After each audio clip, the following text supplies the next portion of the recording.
The blood in Teresa Sawyer's mouth tasted like copper and shame as she pressed her trembling fingers against her split lip, feeling the jagged edges where her two front teeth had been just moments before. Her uncle's fist had connected with such force that the world had tilted sideways, and now those teeth lay somewhere on the dusty floor of the farmhouse kitchen outside Sacramento, California, lost among the dirt and debris of a life she desperately wanted to escape. It was May of 1876, and Teresa had made the mistake of answering her uncle's question about whether she had fed the chickens with an honest "I forgot," instead of the lie he wanted to hear, and that honesty had cost her dearly. She was 22 years old enough that most women in the territory were already married with children, but her uncle had kept her isolated on this failing farm for the past 4 years since her parents died of typhoid fever, using her as unpaid labor and a target for his whiskey-fueled rage. Blood dripped onto her faded calico dress as Teresa stumbled out the back door, her vision blurred by tears and the swelling already closing her left eye. She could hear her uncle bellowing inside about ungrateful women and how she should be thankful he took her in at all. But the words were just noise now, meaningless sounds from a man who had stolen years of her life. Her hand found the rough wood of the barn door and she pulled herself inside, collapsing into the hay beside their old mare, the only creature on this property that had ever shown her kindness. The horse nickered softly and lowered her head, and Teresa wrapped her arms around the animal's neck, sobbing into the coarse mane as blood continued to seep from her ruined mouth. She knew she could not stay here another day, another hour. Her uncle had been getting worse with each passing month, his drinking heavier and his fists quicker, and Teresa had seen the way he looked at her lately that made her skin crawl with a different kind of fear. The farm was 15 miles from Sacramento proper, isolated enough that her screams would never reach another soul, and she had no money, no family, nowhere to go. But staying meant dying, either quickly by his hand or slowly by the grinding despair of this existence, and Teresa had not survived this long just to surrender now. She waited until she heard her uncle's heavy footsteps retreating to his bedroom, followed by the familiar crash of him collapsing onto his bed in a drunken stupor. Moving quietly despite the pain radiating through her jaw, Teresa gathered what little she owned into a small cloth bundle. One spare dress, her mother's silver hairbrush, a tin cup, and the small leather Bible her father had carried during the war. From the kitchen, she took half a loaf of bread, some dried beef, and filled a canteen with water from the pump. Her hands shook as she stole $3 from the tobacco tin her uncle kept hidden behind the flour sack, knowing he would kill her if he caught her, but also knowing she needed something to survive. The mare whinnied softly when Teresa led her from the barn, and for a terrible moment Teresa thought her uncle would wake. But the house remained silent except for his thunderous snoring, and she climbed onto the horse's bare back, her skirts bunched awkwardly around her thighs as she turned the animal toward the road leading to Sacramento. The night was cool and clear, stars scattered across the sky like diamonds on black velvet, and Teresa urged the mare into a gentle trot, putting distance between herself and the only home she had known for 4 years. The pain in her mouth was constant and terrible, throbbing with each beat of her heart, and she could feel her tongue exploring the empty spaces where her teeth had been, the raw gums still bleeding sluggishly. Her face felt swollen and wrong, and she knew she must look like something from a nightmare, but vanity seemed like a luxury she could no longer afford. Survival was all that mattered now, finding somewhere safe before her uncle woke and came looking for her. By the time dawn painted the eastern sky in shades of pink and gold, Teresa had covered perhaps 10 miles, and the mare was beginning to tire. She could see the outskirts of Sacramento in the distance, the buildings rising from the flatland like promises of civilization and safety. But as the light grew stronger, she became aware of how conspicuous she must look. A lone woman on horseback with a face beaten to a pulp, and shame washed over her in waves. People would stare, would ask questions she did not want to answer, would perhaps even send her back to her uncle if they believed his lies about her being unstable or ungrateful. She guided the mare off the main road toward a small creek she remembered from childhood visits to town with her parents, before the fever took them and left her at her uncle's mercy. The water was cold and clear, running over smooth stones, and Teresa slid from the horse's back and knelt beside the creek, cupping water in her hands and bringing it to her damaged mouth. The cold made her gasp with pain, but she forced herself to rinse away the blood to clean her face as best she could. When she looked at her reflection in a still pool, she barely recognized the woman staring back at her. Her left eye was swollen nearly shut, purple and angry, and her upper lip was split and grotesque. The gap where her front teeth had been made her look like a child who had lost baby teeth, except there was nothing innocent about the violence that had taken them. Teresa was trying to decide her next move when she heard horses approaching along the road. Panic seized her, and she scrambled to hide behind a cluster of willows, pulling the mare with her and praying the animal would stay quiet. Through the leaves, she watched as 3 riders came into view, and even from a distance she could see they were cowboys, real working men with the dust of the trail on their clothes and the easy posture of those who spent more time in the saddle than on foot. The lead rider was tall, with dark hair visible beneath his weathered hat. His face shadowed, but something about the set of his shoulders spoke of confidence and capability. The other 2 men were talking and laughing about something, but the first rider suddenly raised his hand and they all stopped. Teresa held her breath as the man dismounted and walked toward the creek, and she realized with horror that he was coming directly toward her hiding place. "Easy now," the man said, his voice low and calm. "I saw your tracks leave the road. Are you hurt?" Teresa remained frozen, her heart hammering so hard she thought it might burst from her chest. The cowboy pushed aside the willow branches and looked down at her, and she saw his eyes widen as he took in her battered face. He was younger than she had thought from a distance, perhaps 25 or 26, with dark eyes that held no threat, only concern. "Jesus," he breathed, and then immediately caught himself. "Pardon my language, miss. What happened to you?" Teresa tried to speak, but her damaged mouth made the words come out garbled and strange, and fresh tears of frustration spilled down her cheeks. The cowboy crouched down to her level, careful to keep his movements slow and non-threatening, and she could see now that his last name was stitched on his leather vest, Pearson. "My name is Cole Pearson," he said gently. "Those are my brothers back there, Daniel and James. We are heading into Sacramento to deliver some horses to the Army fort. You look like you need help, and we would be happy to provide it if you will let us." Teresa shook her head violently, trying to form words that would not come out right through her ruined mouth. "Uncle," she finally managed, the word thick and wet. "Looking?" Cole's expression darkened with understanding. "Your uncle did this to you?" She nodded, and the sympathy in his eyes nearly undid her completely. She was so tired of being strong, so exhausted from years of surviving, and here was this stranger offering kindness she had almost forgotten existed in the world. "You running from him?" Cole asked, and when she nodded again, he stood and turned to his brothers. "Daniel, give me your bedroll. James, bring some of that salve we have for the horses, the one that numbs." The 2 men approached, and Teresa saw the shock register on their faces as they got close enough to see her clearly, but neither said anything cruel or made her feel smaller than she already did. They simply did as their brother asked and returned with the supplies. Cole soaked a cloth from the bedroll in the cool creek water and handed it to Teresa. "For the swelling," he explained, "and this salve, it is meant for horses, but it works on people too. It will help with the pain and keep infection away." Teresa took the items with shaking hands, pressing the cold cloth against her eye and gasping at the relief it brought.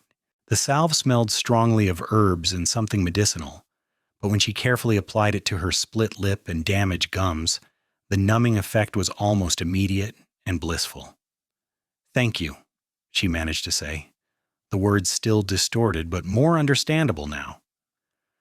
"Can you ride?" Cole asked, Because if your uncle is looking for you, you should not stay this close to the road. We can take you into Sacramento, help you find somewhere safe. Teresa wanted to trust him, wanted to believe that not all men were like her uncle, but fear kept her frozen. What if this was a trap? What if they turned her over to her uncle for a reward, or worse, what if they had their own terrible intentions? Cole seemed to read her hesitation because he stepped back, giving her space. I know you have no reason to trust me or my brothers, he said, but I give you my word as a Pearson that we mean you no harm. My mother would skin us alive if she knew we left a woman in need on the side of the road, and my father taught us that a man is only as good as how he treats those who cannot fight back. He paused, his dark eyes steady on hers. You have been hurt bad enough already. Let us help you. There was something in his voice, some quality of genuine concern that broke through Teresa's fear. She nodded slowly, accepting his offered hand as he helped her to her feet. Her legs trembled beneath her, weak from the shock and blood loss, and Cole steadied her with a gentle grip on her elbow. That your horse? He asked, nodding toward the mare. And when Teresa confirmed it, he said, She looks tired. You can ride with me if you're comfortable with that, and we will lead your mare. She will have an easier time without a rider. The thought of being that close to a man she did not know terrified Teresa, but she also recognized the wisdom in his suggestion. The mare was old and had carried her through the night without complaint, and Teresa did not want the animal to suffer because of her desperation. Cole must have sensed her fear because he added, Or Daniel can take you and I will lead your mare, whatever makes you feel safest. The fact that he gave her a choice, that he acknowledged her right to make decisions about her own body and comfort, made something tight in Teresa's chest loosen slightly. With you? She said quietly. Is fine. Cole nodded and led her to his horse, a sturdy bay gelding with kind eyes and a calm demeanor. He mounted first and then reached down to pull her up behind him, settling her sideways across the back of his saddle so she could sit more modestly. The position was awkward but not uncomfortable, and when the horse started moving, Teresa had to grab hold of Cole's vest to keep from sliding off.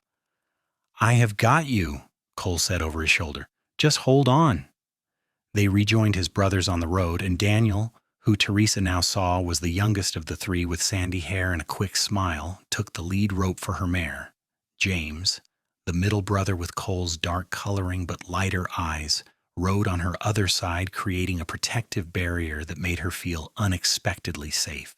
As they traveled the remaining miles into Sacramento, Cole asked her questions in a low voice that only she could hear. Do you have family in town? Friends who might take you in? Teresa shook her head. No one, she managed through her damaged mouth. Parents dead. Uncle, only family. What is your name? Cole asked gently. Teresa Sawyer. Well, Miss Sawyer, we will figure something out. There is a boarding house in town run by a widow named Mrs. Henderson. She is a good woman, takes in boarders, and sometimes helps women who need a fresh start. We will take you there, get you settled. No money, Teresa admitted, shame heating her cheeks. Only $3. That is enough to start, Cole assured her. And if it is not, we will work something out. You are not going back to your uncle, I promise you that. The certainty in his voice made Teresa want to believe him, want to trust that maybe her life could be different from this moment forward. She let herself relax slightly against his back, feeling the solid warmth of him through his shirt, the steady rhythm of his breathing. For the first time in 4 years, she felt something like hope stirring in her chest. Sacramento was larger than Teresa remembered, grown prosperous from the gold rush years, and now bustling with commerce and people going about their daily business. She kept her head down as they rode through the streets, not wanting to see the stares she knew her battered face would attract. Cole seemed to understand because he kept the horse moving at a steady pace, not stopping or drawing attention to their group. The boarding house was a neat 2-story building painted white with green shutters, a small garden out front bursting with spring flowers. Cole helped Teresa dismount and then tied the horses to the hitching post before escorting her up the front steps. His brothers remained with the animals, giving Teresa some privacy for which she was grateful. Mrs. Henderson turned out to be a plump woman in her 50s, with iron gray hair and sharp blue eyes that missed nothing. When she opened the door and saw Teresa's face, her expression hardened with anger that Teresa instinctively knew was not directed at her. "Come in, child," Mrs. Henderson said firmly, ushering Teresa inside. "Mr. Pearson, you did right bringing her here." "She needs a safe place to stay," Cole explained, removing his hat respectfully. "Her uncle did this to her, and she has nowhere else to go." Mrs. Henderson nodded briskly. "I have a room available, and she is welcome to it for as long as she needs. Come with me, dear. Let us get you cleaned up properly and see about those injuries." Teresa glanced back at Cole, suddenly afraid to let him out of her sight even though she had only known him for a few hours. He seemed to understand her unspoken fear because he said, "I will be here when you are done. My brothers and I need to deliver those horses to the fort, but we will come back this evening to check on you, if that is all right with you, Mrs. Henderson?" "More than all right," the widow replied. "This girl needs all the friends she can get."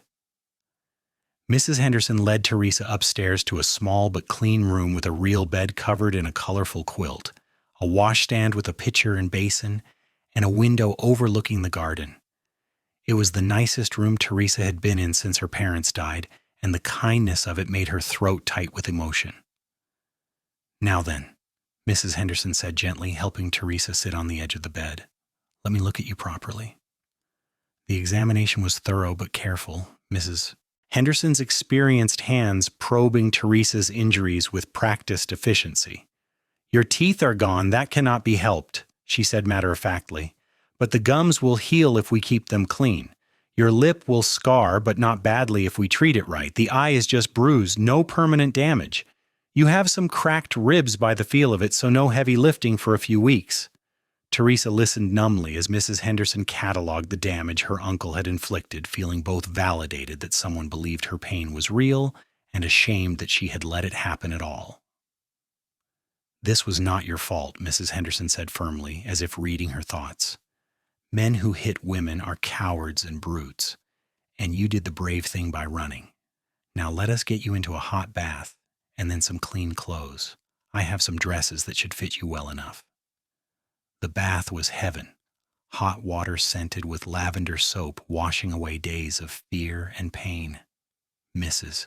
Henderson had left her alone with strict instructions to soak as long as she wanted, and Teresa did just that, letting the heat seep into her bruised body until the water cooled.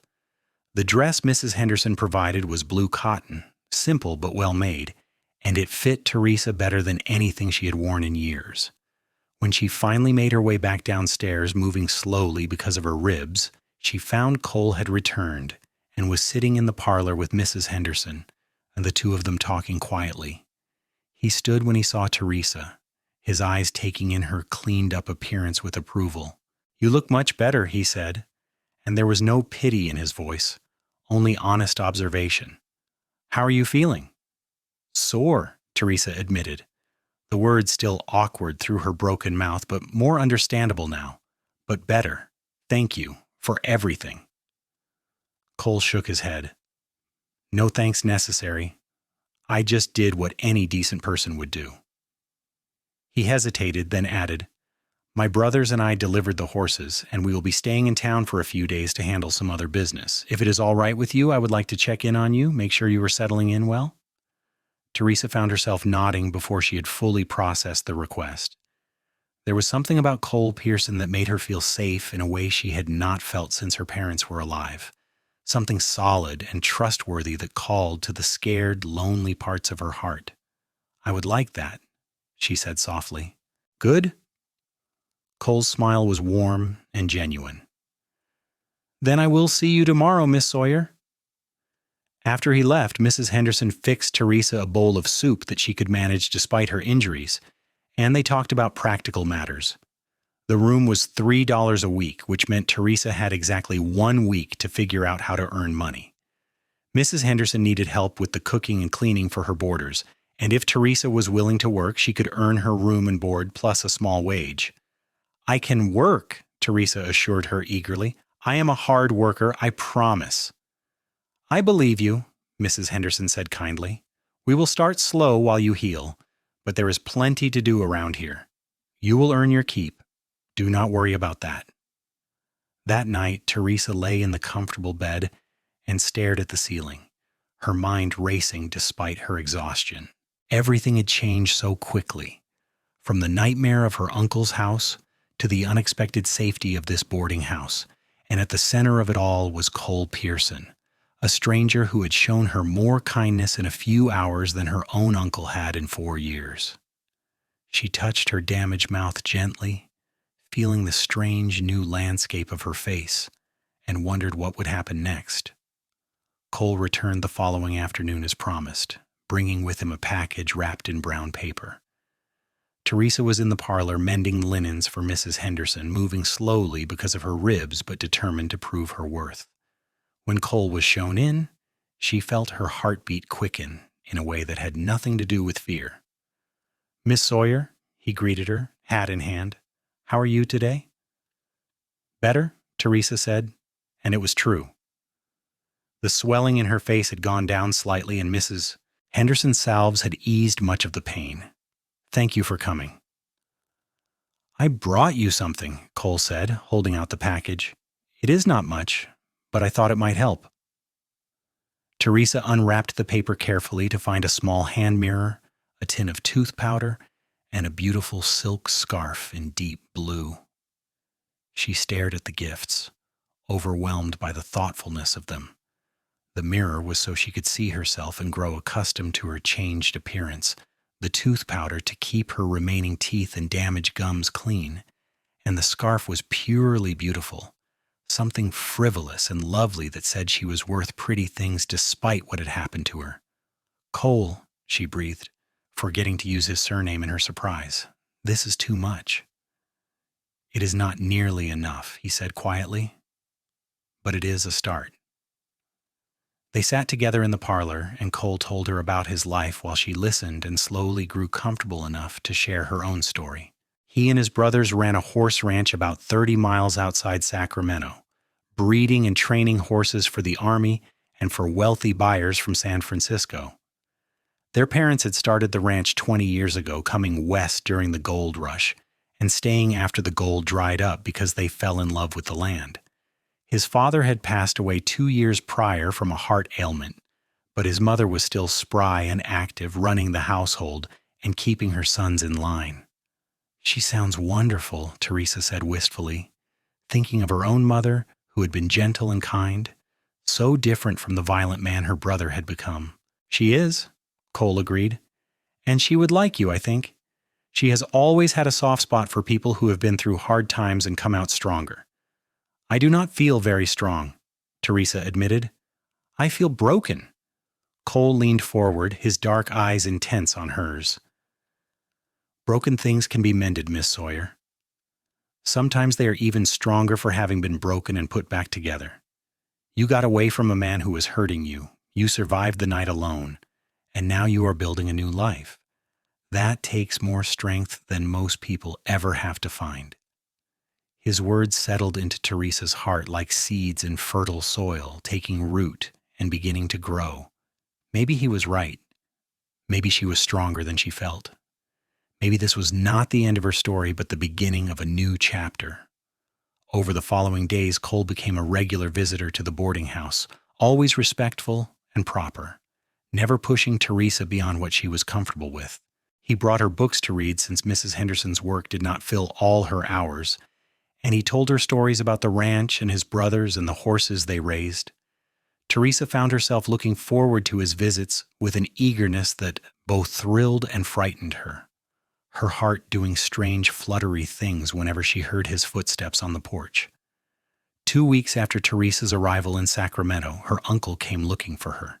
She was hanging laundry in the back garden when she heard his voice at the front door, loud and belligerent, demanding to know where his niece was. Terror froze her in place, the wet sheet in her hands dripping onto her shoes, and she could not seem to make her body move or her lungs draw breath. Mrs. Henderson's voice came sharp and clear through the open window. "I do not know what you are talking about, sir, and I would thank you to leave my property before I call the sheriff." That girl is my responsibility, her uncle snarled. She is not right in the head, runs off and causes trouble. I need to take her home where she belongs. The only place you belong is in jail, Mrs. Henderson shot back. I have seen what you did to that poor girl's face. You are lucky she has not pressed charges against you. Teresa heard the sound of a scuffle, her uncle forcing his way into the house, and suddenly her paralysis broke. She dropped the laundry and ran toward the back fence, her only thought to get away before he found her. But her damaged ribs slowed her down, sending sharp pains through her chest with each breath, and she had only made it halfway across the garden when she heard his roar of rage.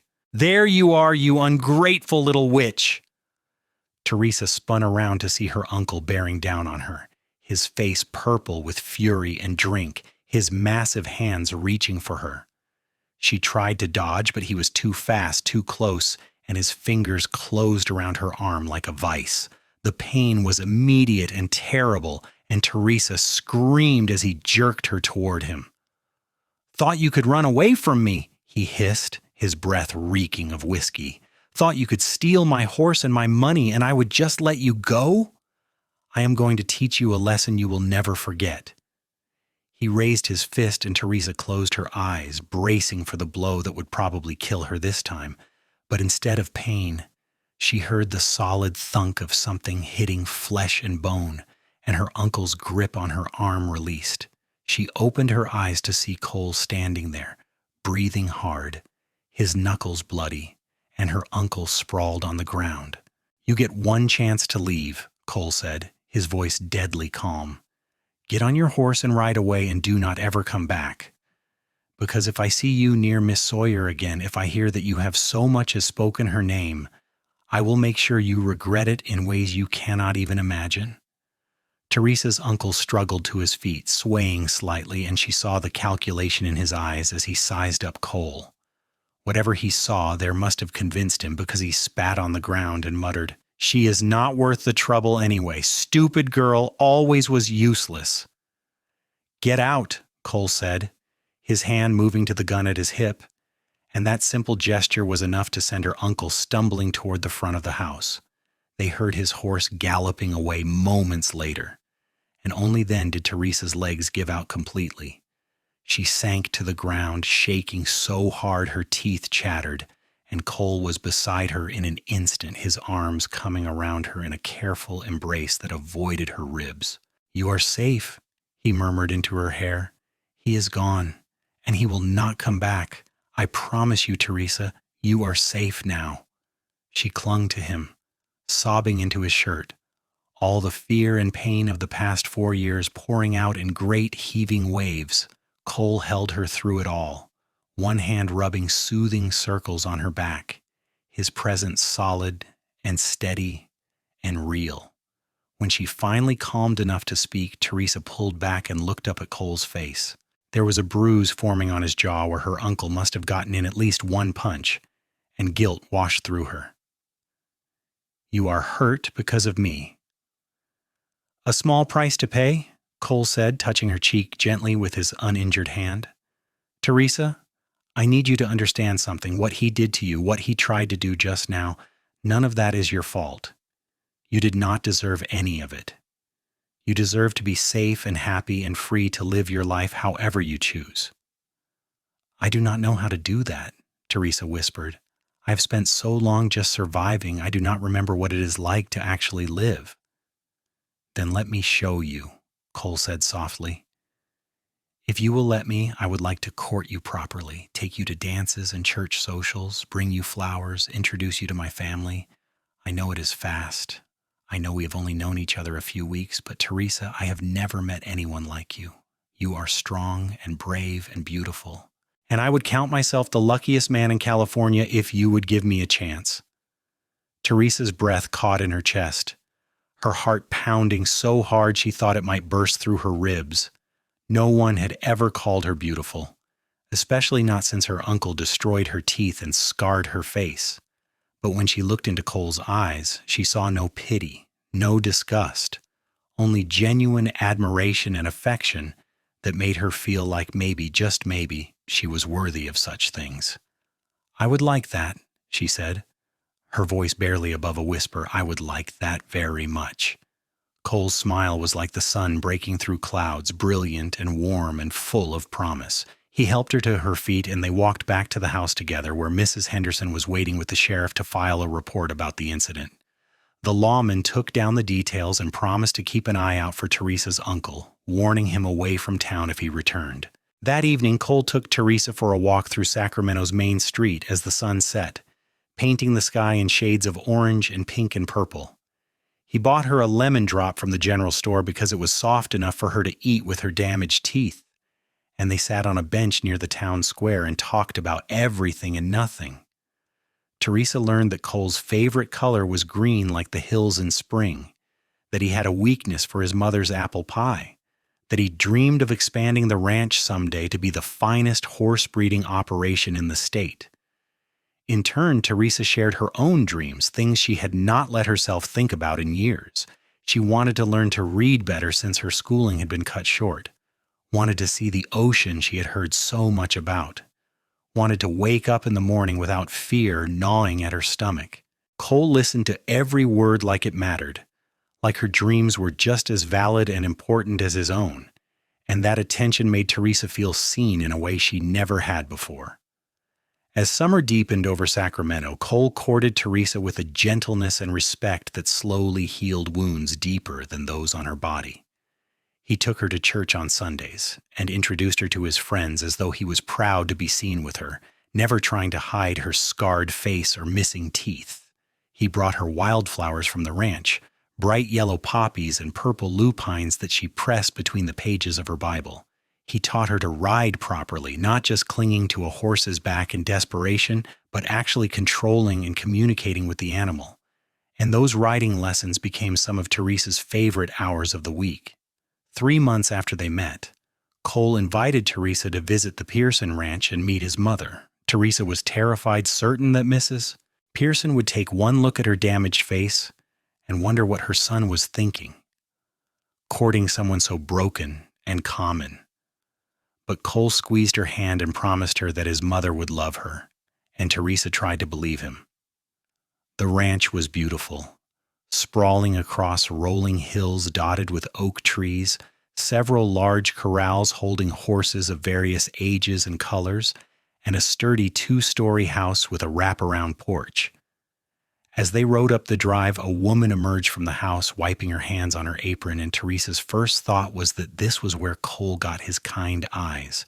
Martha Pearson was in her early 50s, with dark hair going gray at the temples and a smile that lit up her entire face.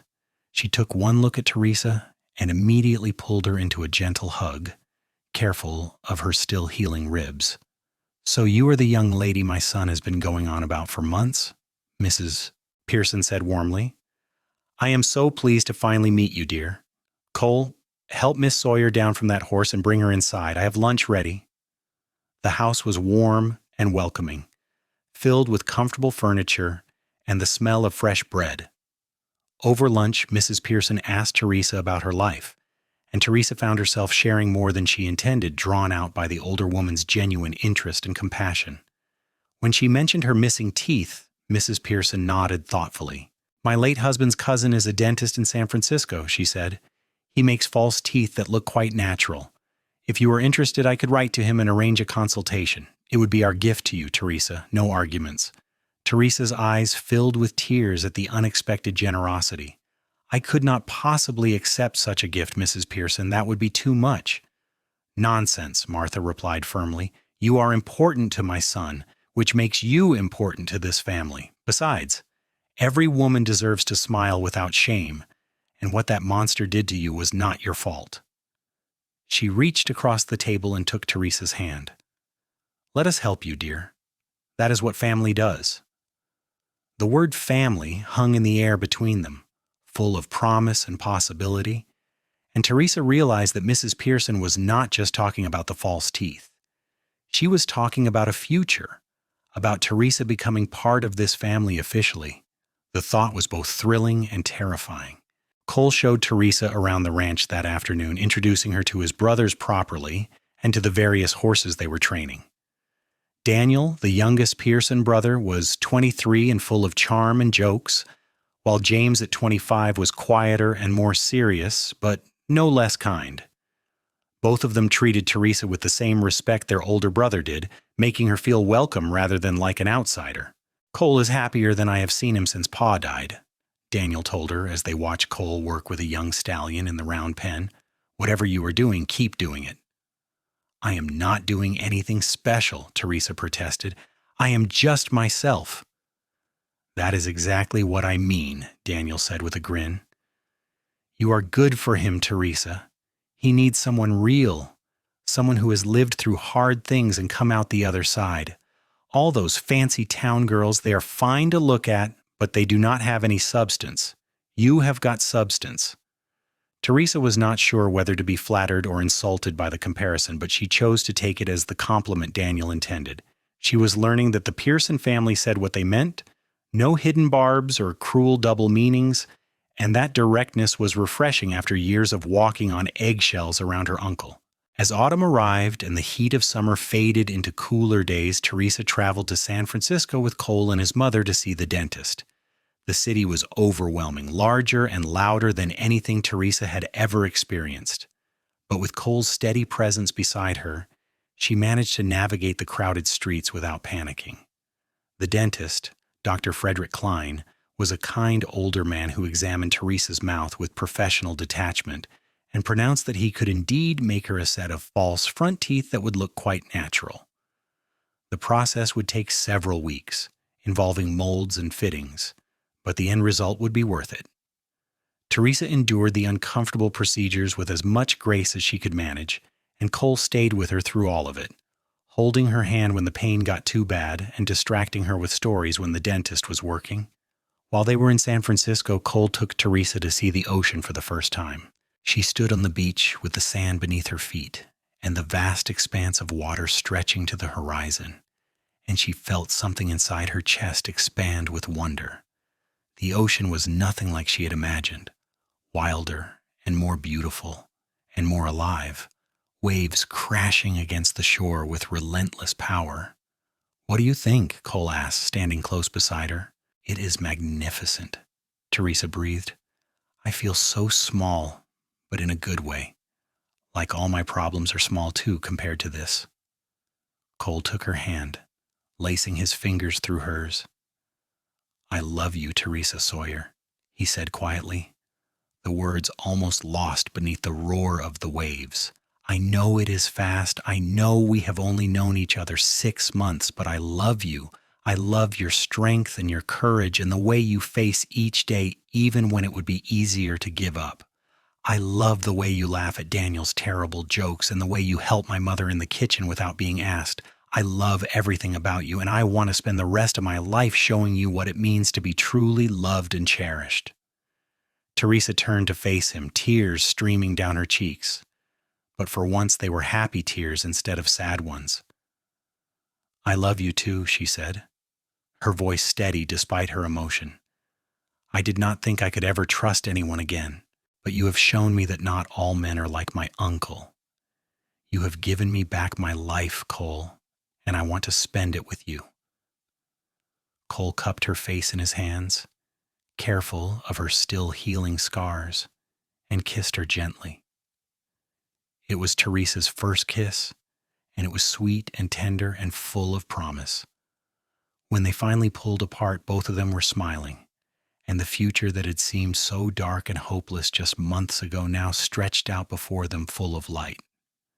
They were married in December of 1876 in a small ceremony at the church in Sacramento with Mrs. Henderson and the Pearson family in attendance.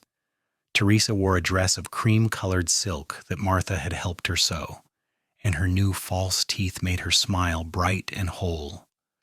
As she stood beside Cole and promised to love and honor him all the days of her life, Teresa thought about how far she had come from that terrible night when her uncle's fist had stolen her teeth and her dignity. But she had survived. More than that, she had found a way to thrive, to build a new life from the ashes of the old one. And standing beside her was a man who loved her not despite her scars, but including them, seeing her whole and beautiful exactly as she was. The wedding celebration was held at the ranch, with neighbors and friends coming from miles around to wish the newlyweds well. Teresa danced with Cole under the stars, his arms strong and sure around her waist, and she felt happier than she had ever imagined possible.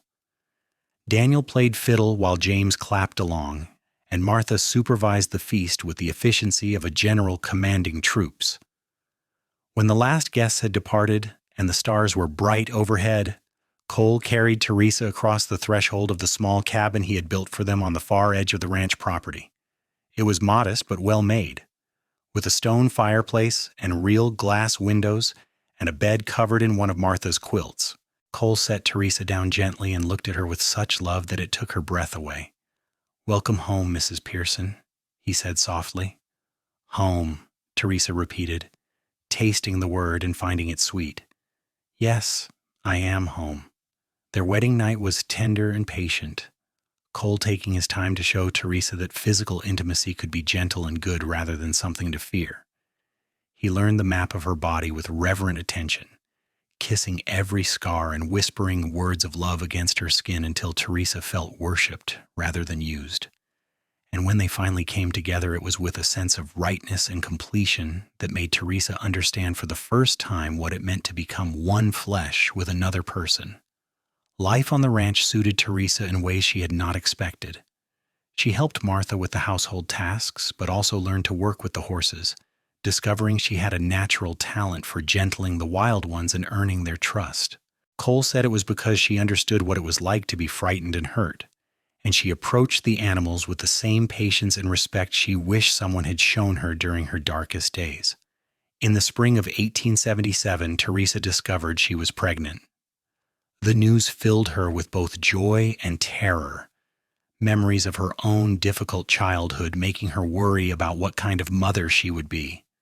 But Cole and Martha both reassured her that she would be wonderful, that the very fact she was worried about being a good mother meant she already was one.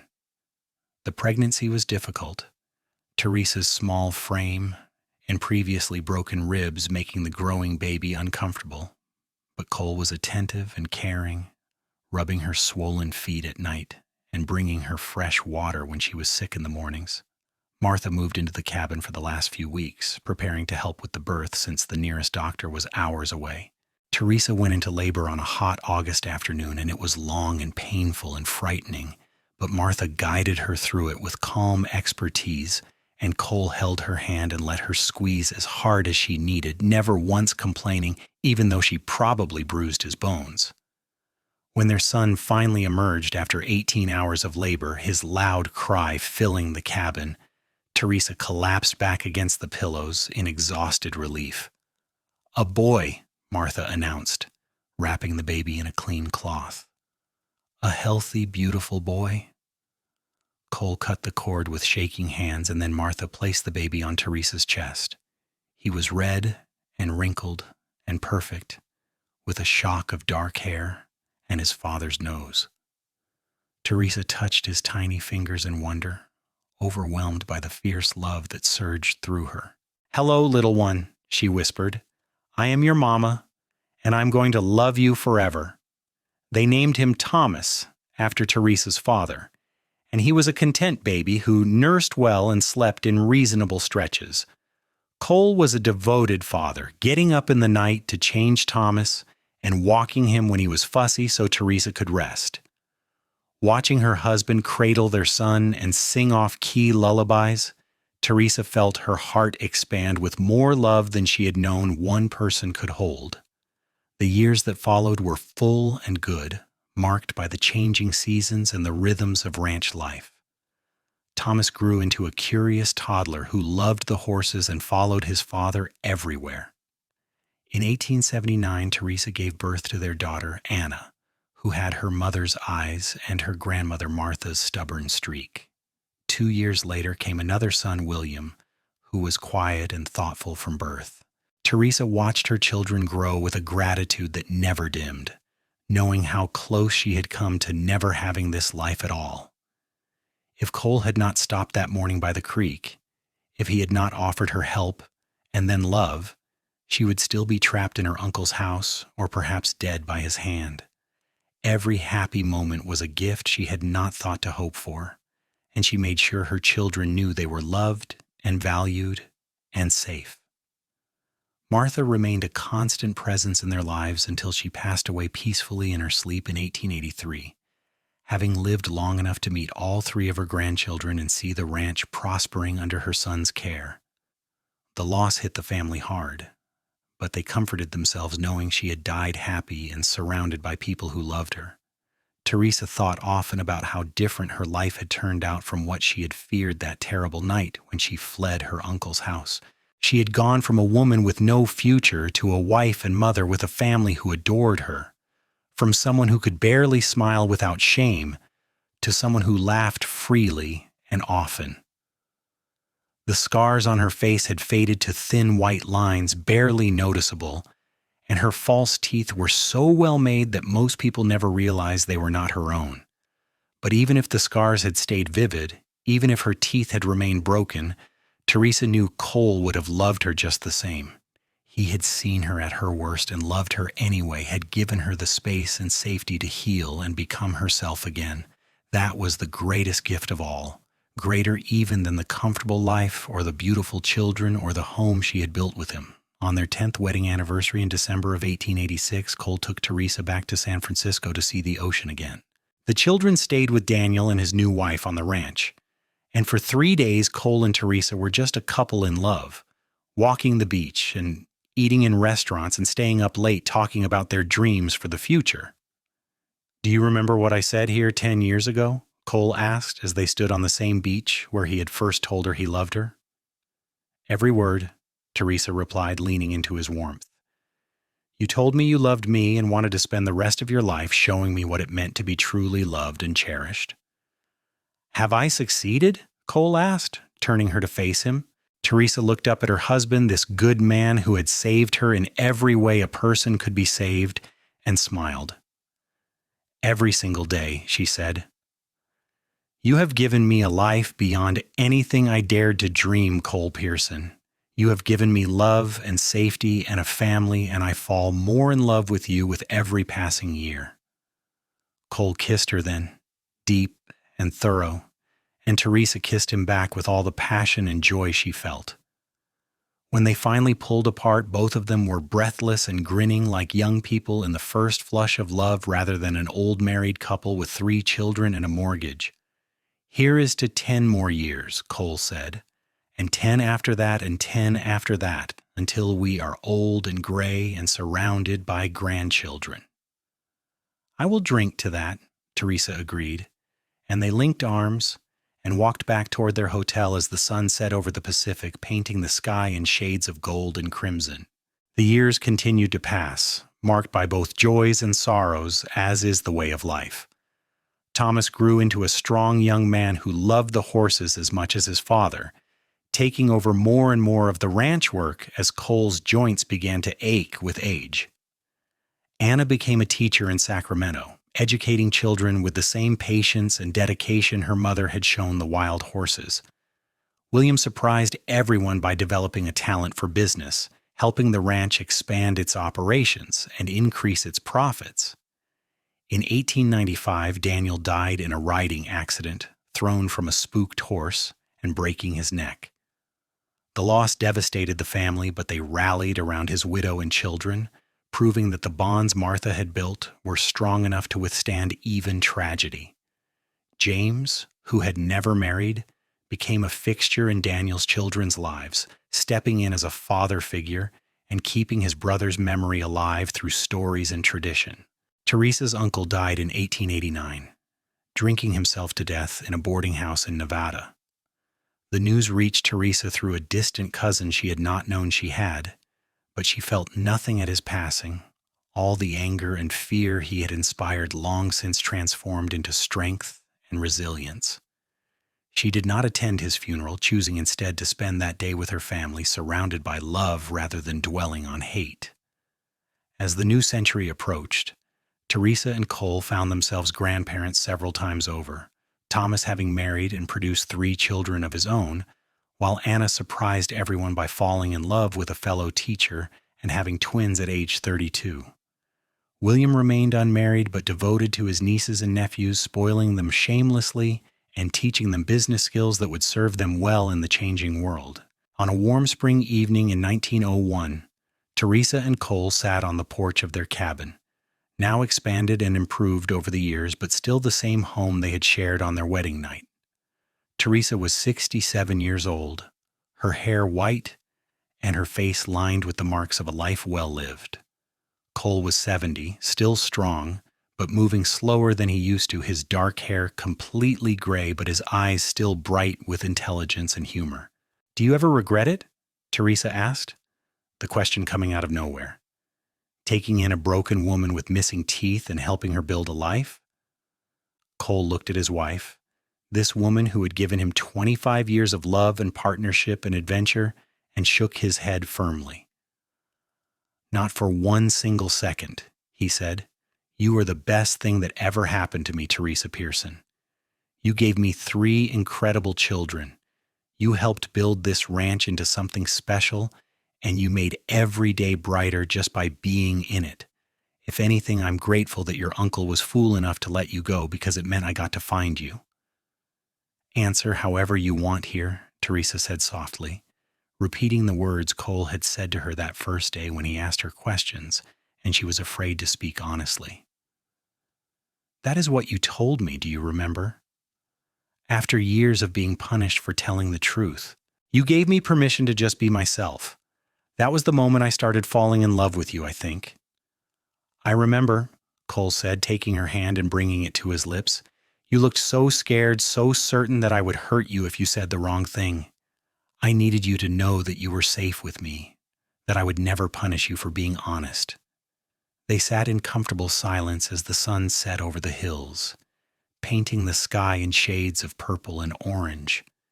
In the distance, they could hear Thomas calling to the horses and the laughter of grandchildren playing in the yard.